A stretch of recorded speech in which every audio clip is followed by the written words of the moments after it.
လက်စတော့စူပါမန်လို့စွမ်းအားရှင်ဆိုတာနင်ကိုကျော်ကြီးနေရလို့တယ်ဟာခွင့်လို့ပါလိမ့်မယ်ဟာငါအခုလက်ရှိဘဝလူတွေမသိအောင်နေပါဆိုလို့အခုလိုလျှို့ဝှက်ထားတာပါဒီကိစ္စတွေအားလုံးနောက်တော့ညောင်ကအေးစစ်စစ်ရှင်းပြပါမယ်အေးပါဟာငါနဲ့ရင်းနှီးတဲ့တငယ်ချင်းတယောက်ကလူတွေလေးစားချစ်ခင်ရတဲ့စူပါမန်လို့စွမ်းအားရှင်လူတရားဆိုတော့ငါဝမ်းသာတယ်ဟာ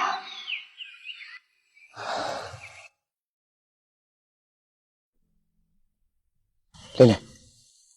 ငါမှအရေးကြတခုပေါ်လာတယ်ဟာနောက်မှနေ့ချင်းကအေးစစ်လာခင်မလို့ငါခွင့်ပြု